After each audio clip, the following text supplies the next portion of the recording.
নমস্কার। একটা খুব সেনসিটিভ ইস্যু যেটা আমরা হার্ট ভ্যালভ সার্জারির ক্ষেত্রে আমরা অফেন পাই সেটা হচ্ছে কোনো ইয়াং ফিমেল আমাদের কাছে এলেন যার ভ্যালভ খারাপ আছে। মোস্টলি মাইট্রাল ভ্যালভ এদের খারাপ থাকে, রিউম্যাটিক ভ্যালভ। তো ভ্যালভ রিপ্লেসমেন্ট করতে হবে।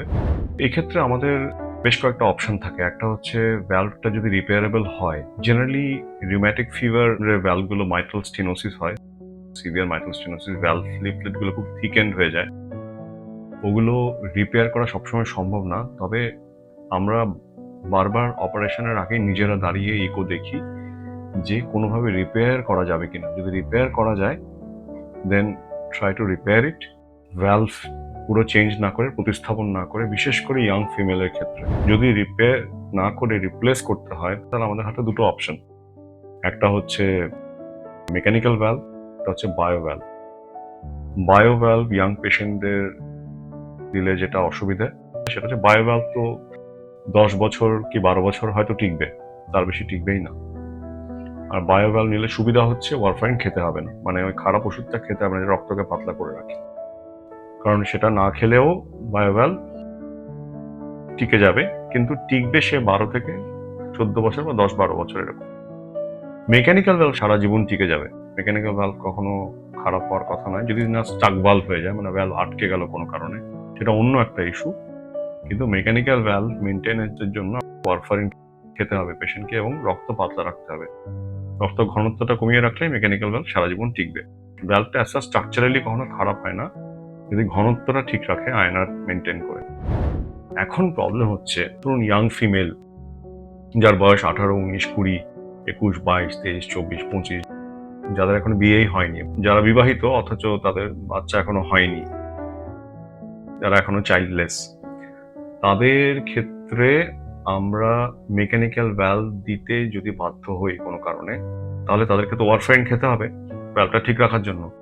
তাহলে তারা কি গর্ভধারণ করতে পারবেন? এই বিষয়টা খুব সেনসিটিভ একটা ইস্যু। এর অনেক সোশ্যাল, সাইকোসোশ্যাল ইম্প্যাক্ট হয় পেশেন্টের উপর। আমরা সেগুলো ডিসকাস করি।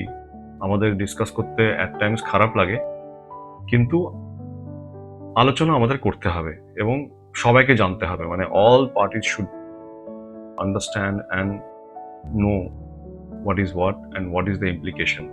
প্রথমত একটা কথা আমি বলি, সেটা হচ্ছে ওয়ারফারিন খাওয়া অবস্থায় বাচ্চা নেয়া বা গর্ভধারণ করা ইম্পসিবল নয়। কিভাবে সেটা? তার একটা প্রোটোকল আছে। সেটা হচ্ছে কারুর ভ্যালভ অপারেশন হয়েছে, ইয়াং ফিমেল, মেকানিক্যাল ভ্যালভ দেওয়া হয়েছে, তাকে আয়নার মেনটেন করা হচ্ছে ওয়ারফারিন খেয়ে।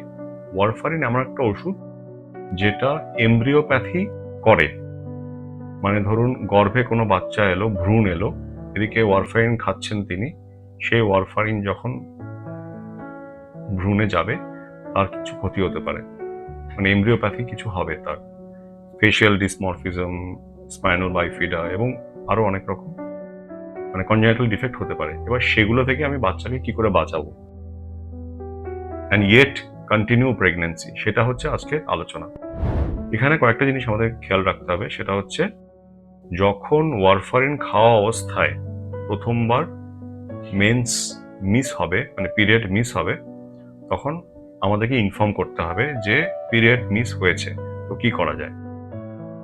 পিরিয়ড মিস হওয়ার প্রথমেই যেটা করতে হবে সেটা হচ্ছে ওয়ারফারিন ট্যাবলেটটা সঙ্গে সঙ্গে বন্ধ করতে হবে এবং আমাদের কাছে আসতে হবে।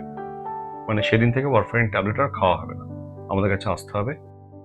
যেই আমাদের কাছে এলেন তাড়াতাড়ি আমরা একটা ইকো করব, ভ্যালভের লিফলেট মুভমেন্ট হচ্ছে কিনা তখন আগে সেটা দেখে নেব, প্রথম কথা। দ্বিতীয় হচ্ছে আমরা সেদিন থেকেই বলবো যে আপনি ওয়ারফারিন ট্যাবলেট আর খাবেন না, আপনি হেপারিন ইনজেকশন নেবেন। কত ডোজে, কত মাত্রায়, কত ফ্রিকোয়েন্সিতে সেটা আমরা পেশেন্ট ইন্ডিভিজুয়ালাইজ করে আমরা তখন বলবো। তার জন্য আমরা কিছুদিন হয়তো হসপিটালে ভর্তিও রাখলাম। ভর্তি রাখা অবস্থায় আমরা হেপারিন দেব, ওয়ারফারিন আর খেতে হবে না ওই সময়। তারপরে অ্যাজ পার অবস্টেট্রিক্স গাইডলাইন্স যা যা ইউএসজি এবং বাকি টেস্ট করতে হয় সেগুলো প্যারালালি চলবে। আমাদের তরফ থেকে ওয়ারফারিন বন্ধ, হেপারিন চলবে, হেপারিন ইনজেকশন চলবে। হেপারিন ইনজেকশন চলাকালীন এমব্রিওপ্যাথির খারাপ রিলেশনশিপ নেই। এভাবে চলবে 12 সপ্তাহ অবধি, মানে ফার্স্ট ট্রাইমেস্টার এভাবে কেটে যাবে। ফার্স্ট ট্রাইমেস্টার কেটে যাওয়ার পর আমরা তখন বলি আর হেপারিন এখন দরকার নেই, শিফট টু ওয়ারফারিন। ওয়ারফারিনে আবার চলে যেতে পারে আগের মতো, এবং প্রত্যেক 2 সপ্তাহ বা 3 সপ্তাহ একবার করে ইকো হবে। ইকোতে আমরা ভ্যালভ দেখব, এবার আমরা ওয়ারফারিন চালু করে দেবো 12 সপ্তাহ পরে। আর ইনজেক্টেবল হেপারিনের দরকার নেই।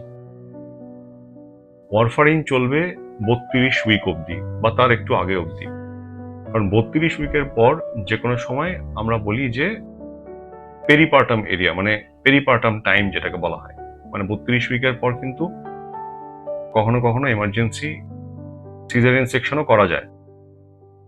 এখন 32 উইক যখনই হলো তখন ওয়ারফারিনটা বন্ধ করে দিতে হবে, কারণ ওয়ারফারিনের এফেক্ট হচ্ছে 3 দিন। ওয়ারফারিনটা বন্ধ করে আবার হেপারিনে চলে যেতে হবে 32 উইক হয়ে গেলে। তারপরে সিজারিয়ান সেকশন করে বাচ্চার জন্ম হলো।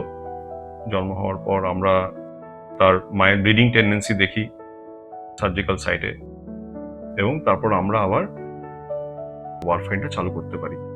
এভাবে কিন্তু গর্ভধারণ করা যায় এবং বাচ্চা হয়ও। এতেও একটা জিনিস আমাদের খেয়াল রাখতে হবে, 1 out of every 20 such effort will result into embryopathy। মানে 20 জন মায়ের যদি আমরা এভাবে বাচ্চা হওয়ার এই প্রসেসটাকে আমরা হেল্প করি, তাহলে একজন বাচ্চা কিন্তু অসুস্থ হবে, 19 জন হবে না, মানে হচ্ছে টু দ্য টিউন অফ 5%। যেহেতু ভ্যালভ সার্জারি, মাইটোস্টেনোসিস হলে, এমভিআর হলো, ভ্যালভ সার্জারি, এগুলো তো লাইফ সেভিং সার্জারি, এগুলো তো মাথায় রাখতেই হবে। অ্যাট দ্য সেম টাইম মানে আমাদের মানুষের যে একটা ইচ্ছে বা একটা আমাদের যে একটা স্বাদ আশা এগুলো থাকে একটা বাচ্চা হওয়ায়, এগুলো যদি মানে মাথায় থাকে তাহলে এগুলো কিন্তু ইম্পসিবল নয়। সেটাই আমার বক্তব্য। Thank you.